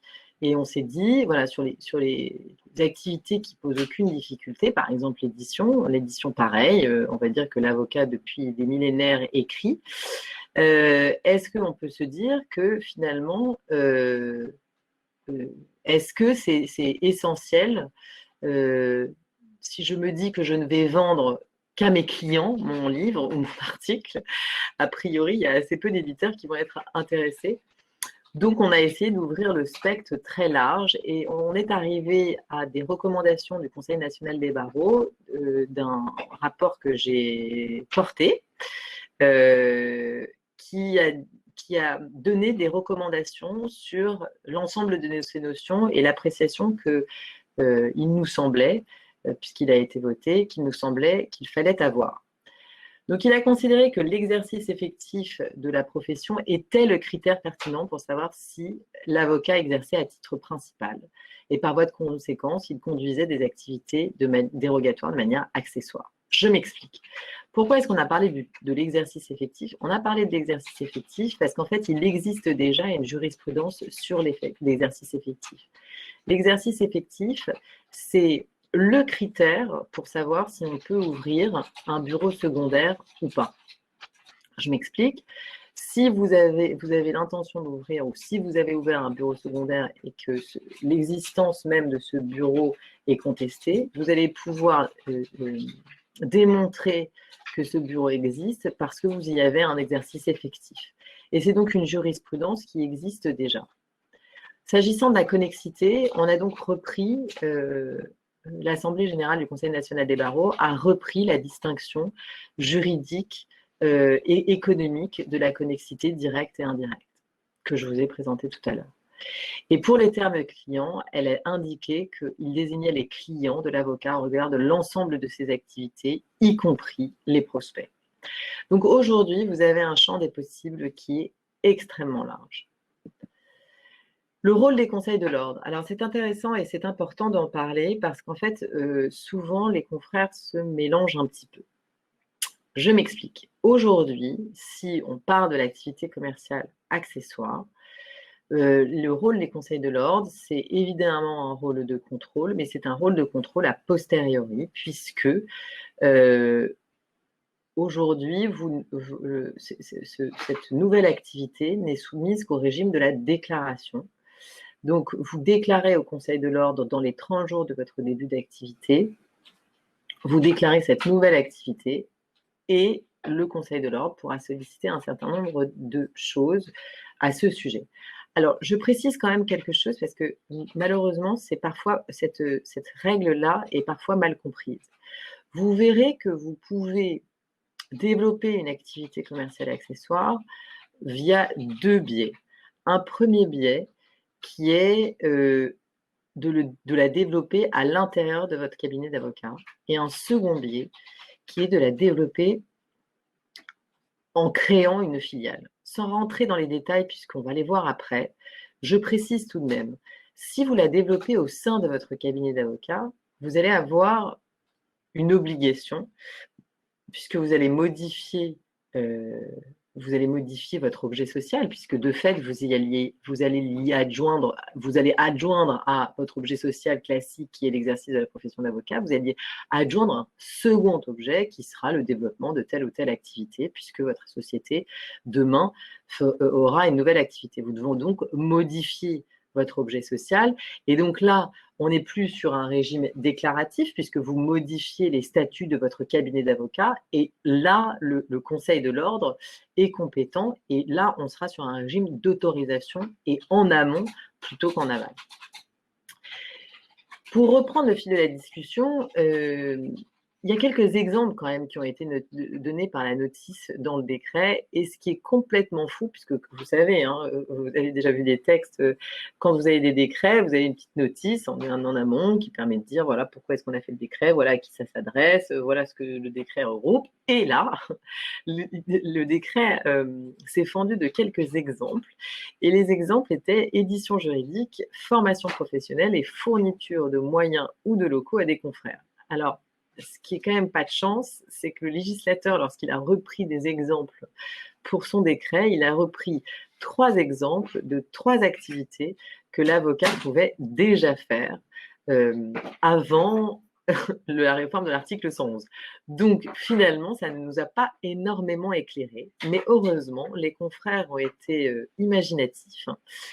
Et si vous avez, là on a repris que quelques exemples, mais si vous avez l'occasion d'aller sur le site du Conseil national des barreaux et donc de télécharger le rapport qui a été rédigé pour l'AG du 5 et 6 octobre, vous verrez qu'à la fin, vous y avez annexé un certain nombre d'idées qui ont été faites par les confrères.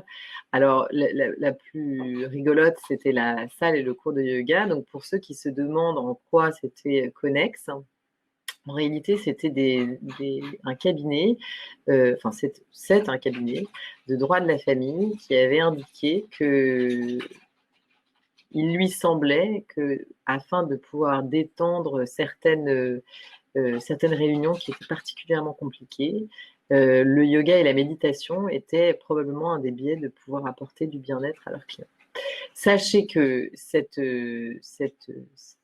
activité a fait jurisprudence puisque aujourd'hui, au barreau de Marseille, j'ai entendu qu'il y avait énormément de gens, énormément d'avocats qui sollicitaient une dérogation article 111 pour ce type d'activité. Évidemment, vous avez la formation, évidemment le coaching, évidemment le médiateur et la sous-location. Et ça, c'est quelque chose qui était déjà possible. Ce que je vous disais, c'est que vous avez 2 façons de conduire votre activité commerciale et accessoire. Vous pouvez la conduire sous la forme d'une branche d'activité, c'est-à-dire que votre cabinet d'avocat développe une nouvelle activité en son sein. Vous pouvez également la développer sous la forme de filiale, c'est-à-dire que votre cabinet d'avocat va prendre une participation dans une société commerciale.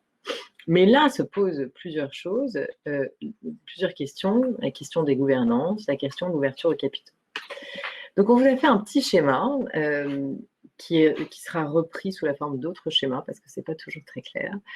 À gauche, vous avez donc l'avocat ou la société d'avocats qui a décidé de monter une activité commerciale accessoire.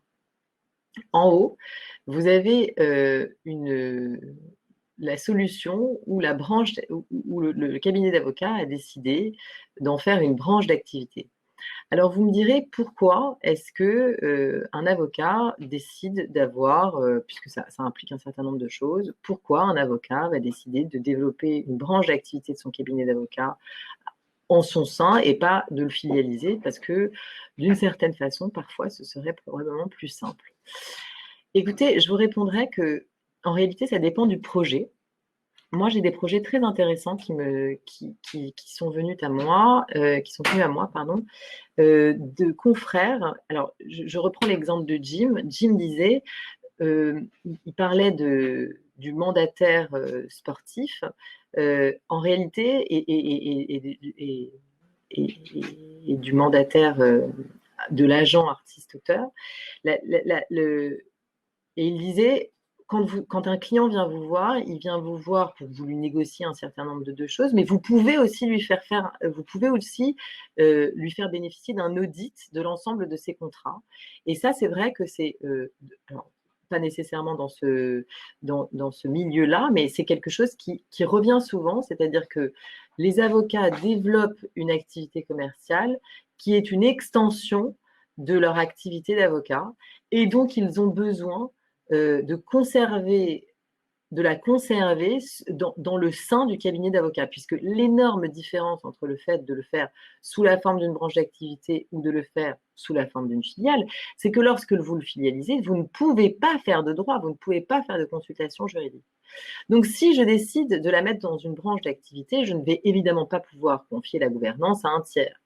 Ça va limiter mes capacités de financement puisque je n'aurai recours qu'aux financements qui sont aujourd'hui disponibles pour les avocats, c'est-à-dire le prêt ou l'autofinancement.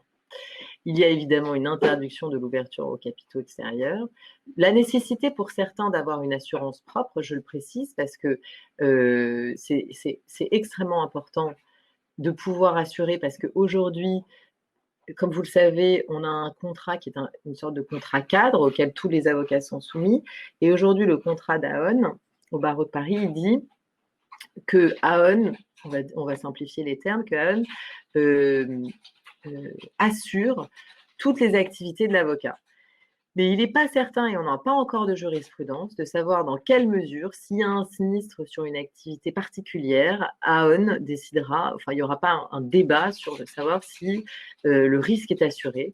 Je le précise d'autant plus que pour les nouveaux métiers de l'avocat et pour un certain nombre d'entre eux, Alain en a parlé, on demande d'avoir une assurance particulière.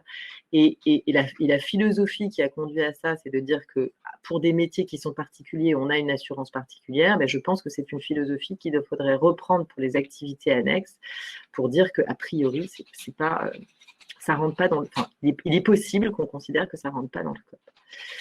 Si je décide de pas faire une branche d'activité, mais plutôt de filialiser mon activité commerciale, alors là, j'ai donc la gouvernance qui peut être confiée à un tiers, bien sûr, et ça implique un certain nombre de choses. Je peux évidemment ouvrir les capitaux de ma structure aux capitaux tiers.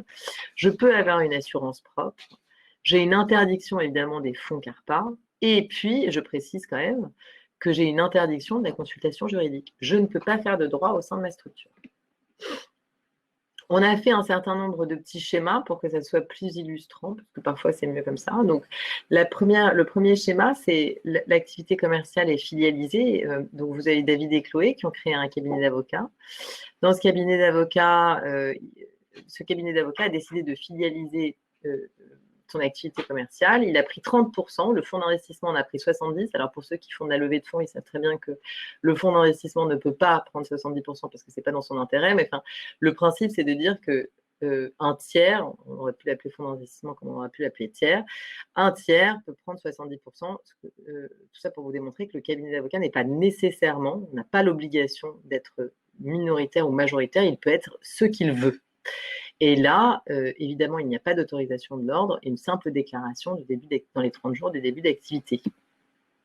Deuxième illustration, l'activité commerciale connexe est intégrée au cabinet d'avocats. Donc là, je n'ai pas d'autorisation requise si j'avais déjà modifié ces statuts. Bon, là, vous avez compris, enfin, ça dépend de vos statuts. Et vous n'avez pas de possibilité de financer l'activité par l'apport de capitaux extérieurs, en dehors des professions juridiques et judiciaires, puisque je précise qu'aujourd'hui, un notaire, un administrateur, un CPI, tout un tas de gens peuvent aujourd'hui investir dans votre société d'avocats, ce qui n'était pas le cas jusqu'alors. Illustration numéro 3, un seul des associés, puisque vous voyez, on pourrait... il n'y a pas que le cabinet d'avocats, à partir du moment où d'ailleurs les statuts le prévoient, hein, parce que évidemment tout cela dépend du pacte social qui a été rédigé entre les associés, mais si les statuts du cabinet d'avocats l'autorisent, Chloé pourra, elle, monter toute seule son activité commerciale accessoire avec un fonds d'investissement, un développeur, et Chloé qui aura décidé d'être ou pas mandataire social, d'ailleurs, puisque les deux sont possibles. Donc, si vous êtes un peu fou aujourd'hui, on vous a fait un petit schéma de ce que vous pouvez faire. Donc, j'aurais une holding qui aurait créé et qui aurait pris des participations dans une CELARL ou dans une harpie d'avocats. Elle aurait pris aussi des participations dans une celle de notaire, dans une SPE qu'elle aurait éventuellement constituée avec des experts comptables.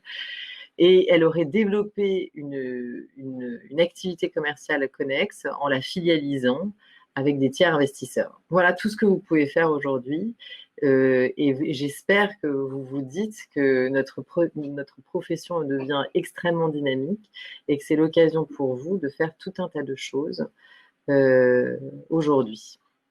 Alors, je vais laisser la parole à Charlotte. C'est bon, j'ai allumé. Exactement, tu as allumé ton micro, c'est parfait. Qui va vous présenter son activité, puisque toi, Charlotte, tu as une nouvelle activité de start-upeuse. Et alors, si tu laisses une seconde, parce que je sais que c'est moi qui partage mon écran, je me mets en mute. Voilà. Ça y est, tu es en mute. Bonjour à tous, désolée pour les débuts un peu houleux de mon entrée dans cette conférence. Mon ordinateur ne détectait pas ma caméra. Alors, je me présente, Anne-Charlotte Tubon, je suis avocate au barreau de Paris depuis 2011 et après 6 ans de collaboration, je me suis mis à mon compte et en parallèle, j'ai eu l'idée avec une autre avocate qui s'appelle Julia Katlama, qui est pénaliste, ancienne secrétaire de la conférence. Nous étions toutes les deux, moi je fais du droit commercial et essentiellement du contentieux des affaires. On était donc toutes les deux des avocates de palais et on s'est dit à cette époque qu'il nous manquait quelque chose sur le marché qui serait une application qui permettrait aux avocats de se mettre en relation pour échanger des vacations, c'est-à-dire se substituer à des audiences, trouver facilement un postulant, pouvoir se payer en ligne. Voilà, on avait besoin de quelque chose de très mobile. On se disait, on passe des heures en audience à attendre, et si pour faire un simple renvoi parfois, et si on pouvait envoyer un confrère à nos places à moindre coût, surtout quand on exerce en individuel et qu'on n'a pas de collaborateurs, etc. Donc c'est comme ça que nous est venue l'idée de monter Votre Bien Dévoué. Cette idée nous est venue en 2016, avant que le fameux décret Macron et l'article 111 ne soient promulgués. Et du coup, nous, on s'est posé cette question à l'époque de comment faire, sous quelle structure monter cette activité, parce que en fait, c'était impossible de monter cette activité sur notre cabinet, puisque c'était une activité commerciale. Donc, on a décidé de créer une SAS, d'être toutes les deux actionnaires et d'être toutes les deux mandataires. On ne savait pas vraiment à l'époque si on avait le droit, et au moment où on a déposé les statuts, le décret Macron est passé juste après. Donc finalement, on avait osé un petit peu au culot, mais on a eu de la chance, c'est qu'on s'est retrouvé tout de suite dans les clous avec le décret. Alors, je crois que ce qu'on me demande aujourd'hui, c'est surtout c'est pas de parler de structure, parce que Audrey a fait le point de manière presque exhaustive. C'est plutôt de partager mon expérience et de vous expliquer qu'est-ce que ça m'a apporté de monter cette activité commerciale et comment j'ai procédé. Alors, nous, la première chose qu'on a fait avec mon associé, c'était de savoir comment on allait financer cette activité, et on a décidé au départ de la financer sur fonds propres. On a monté donc une première application, et là, il a fallu qu'on se mette dans le monde de la tech. Donc, à l'époque, il n'y avait pas l'incubateur du barreau de Paris. Donc, nous, on s'est fait incuber par un incubateur privé qui s'appelle Paris Pionnière, qui est un incubateur qui met en avant l'entrepreneuriat féminin. Et cet incubateur nous a permis de nous donner toutes les clés de l'entrepreneuriat, de mettre à disposition des financiers, de nous expliquer comment trouver des fonds, comment lever des fonds, comment gérer les relations avec nos développeurs. Enfin voilà, on a appris comment faire du marketing. On s'est fait entourer de cet incubateur et on a lancé notre première version de l'application en 2018. Ça a été un moment extraordinaire parce que quand on l'a lancé, on a eu à peu près en une semaine 1000 avocats qui se sont inscrits sur l'application. Donc c'était très encourageant, très enthousiasmant. Le seul problème qu'on avait mal anticipé, c'est qu'on a eu beaucoup de bugs techniques et un développeur qui a un peu disparu de la société. Donc il a fallu qu'on gère cela toutes les deux. Et c'est pour ça que c'est parfois un peu compliqué d'être avocat et d'avoir son entreprise. C'est que on n'est pas... c'est difficile en fait d'être au four et au moulin. Et ce qu'on a compris avec cette expérience de la sortie, c'est qu'il fallait à un moment donné au moins qu'une de nous deux mette son activité d'avocat entre parenthèses. Alors ce que je vous explique, ça concerne vraiment notre expérience et parce que c'est une légalité qu'on a montée et que donc que c'est compliqué, qu'il y a de la tech, mais évidemment, ça ne concerne pas toutes les activités commerciales. Mais nous, on a pris cette décision que moi, pendant un temps, je me consacre à 90%, 80% de mon temps à votre bien dévoué. Parce que, en fait, comme beaucoup d'avocats le croient encore aujourd'hui, mais monter une application, c'est pas simplement la développer et la finir. En fait, ça c'est le stade du projet et le stade du lancement. Finalement, c'est une toute petite partie du travail. Là où ça devient vraiment compliqué, c'est après le lancement. C'est là où on devient une vraie entreprise et qu'on se rend compte qu'il faut la faire vivre en permanence, la faire tourner. Il faut acquérir des nouveaux utilisateurs, les faire rester sur l'application, améliorer en permanence les process de l'application. Donc il faut, je vous donne des exemples, mais en permanence solliciter les utilisateurs pour leur demander des retours. Ensuite, il faut faire le lien entre les retours des utilisateurs avec le développeur. Donc en fait, doit s'instaurer une vraie entreprise et c'est là qu'on a compris qu'on avait besoin de se staffer un petit peu et de relever des fonds. Et du coup, on a dû lever 2 fois des fonds pour pouvoir avoir une équipe qui maintient l'application, une équipe de développeurs, une équipe qui gère le réseau d'avocats, pour que moi je puisse, vu que j'avais moins de temps pour faire des dossiers, pour que je puisse me rémunérer un petit peu. Bon voilà, donc ça c'est les 2-3 premiers, on en est à la 3e année aujourd'hui, donc là ça commence un petit peu à être un petit peu plus calme, les choses roulent un peu plus sereinement, l'équipe de développeurs est en place, l'équipe qui gère le suivi client est en place, et moi ça me permet de reprendre un petit peu une activité d'avocat, et ce dont je voudrais témoigner grâce à cette expérience, c'est que ma vision du métier a changé en étant devenue moi-même entrepreneur.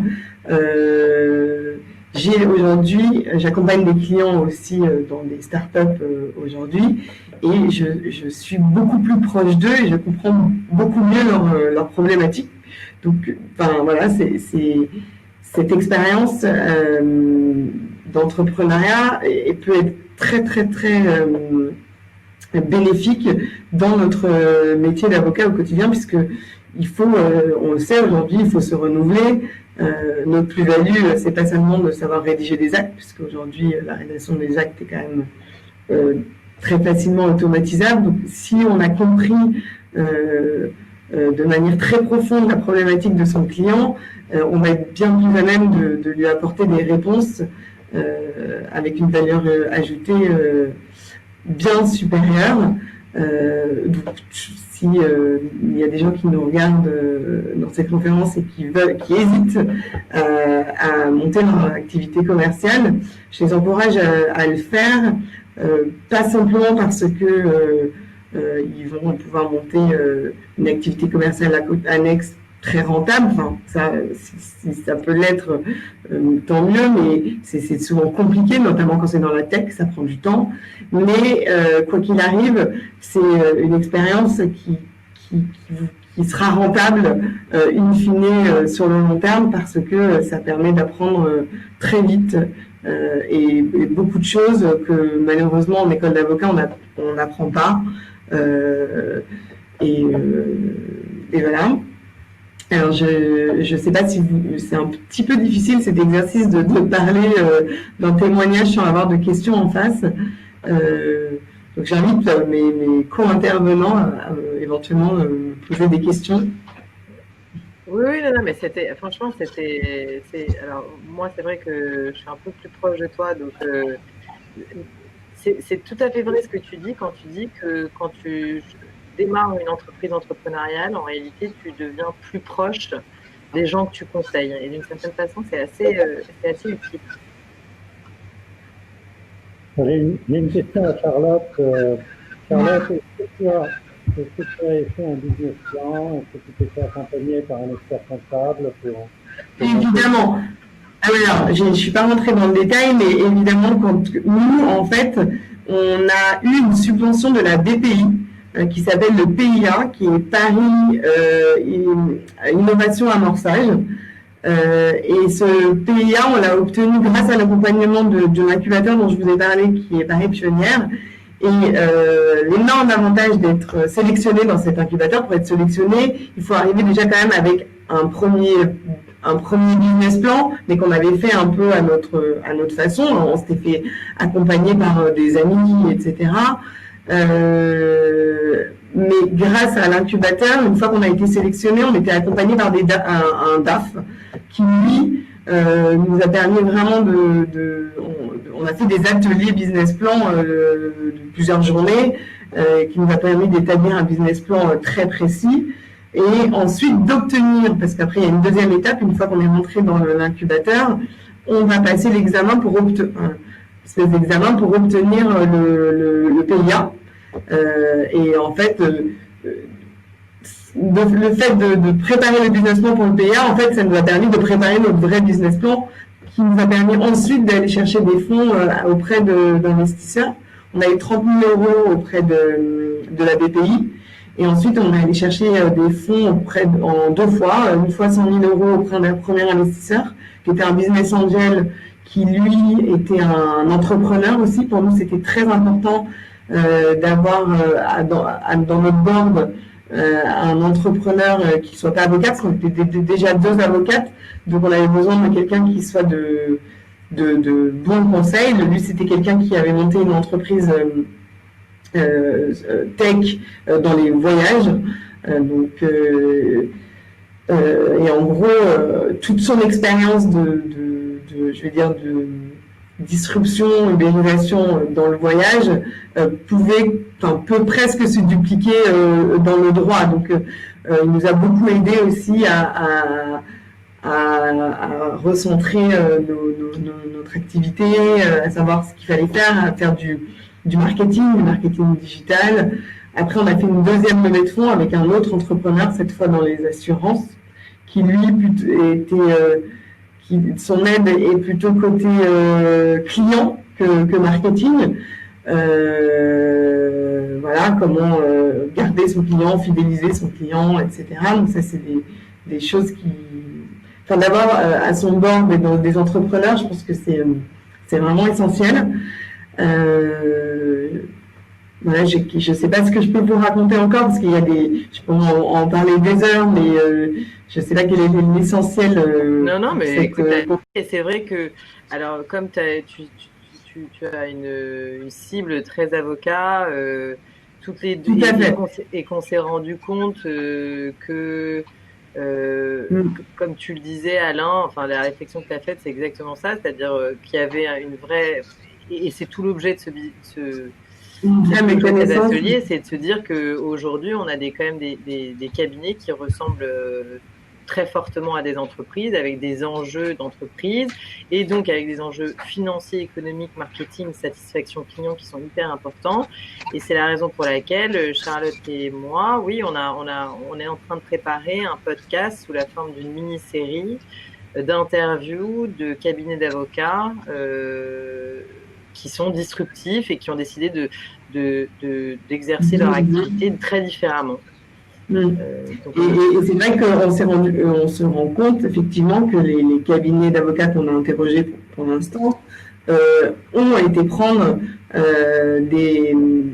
l'expérience du secteur, entre guillemets. Ils ont pris les mêmes codes. Aujourd'hui, un cabinet d'avocats a besoin d'être très bien référencé sur Internet, à faire de l'acquisition de clientèle autrement. Moi, on en parlait avec Audrey, quand moi j'étais en collaboration, le client qui arrivait via le site Internet, c'est le client qu'on disait on le rappelle même pas, c'est le client l'emmerdeur, le payeur. Et aujourd'hui, ça se passe plus du tout comme ça. Les cabinets d'avocats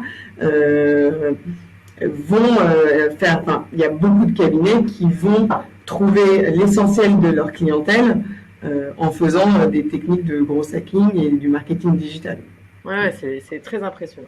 Bon, voilà, donc c'est un podcast qui sortira d'ici un mois avec différents épisodes qui va s'appeler Génération Avocat Entrepreneur et qui va reprendre des idées et des interviews de cabinets d'avocats qui ont cassé un peu les codes.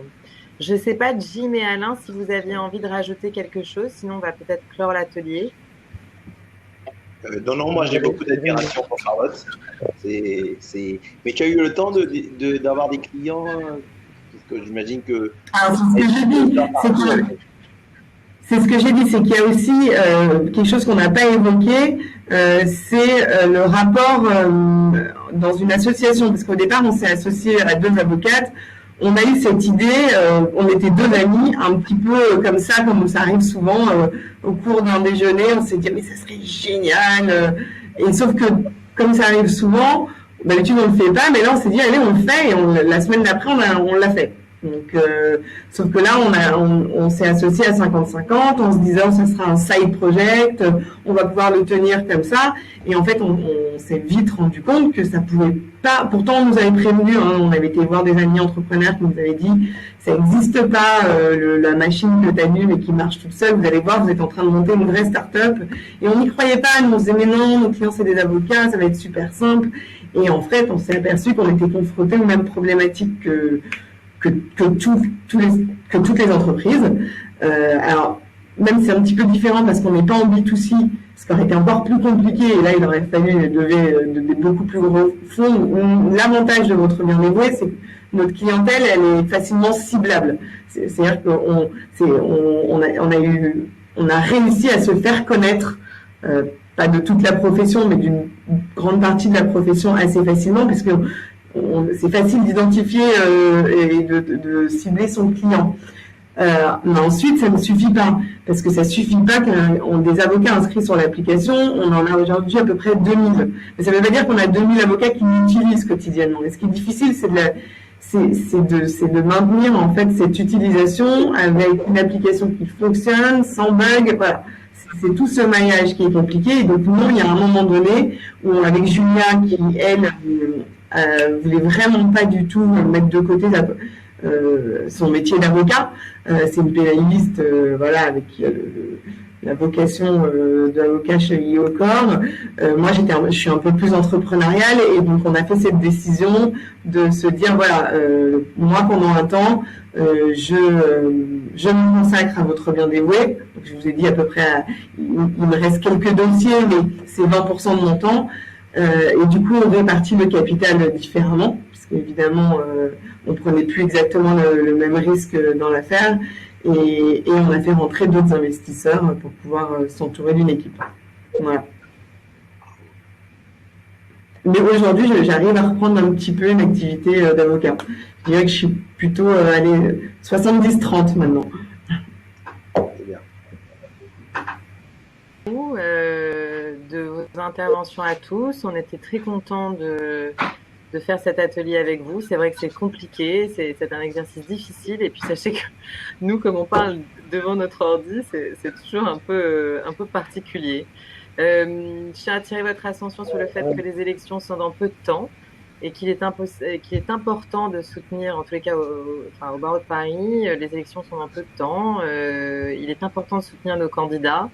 Donc je vous invite à voter le jour J pour les candidats ACE. Voilà, on vous souhaite une très bonne journée et on a été ravis d'être avec vous.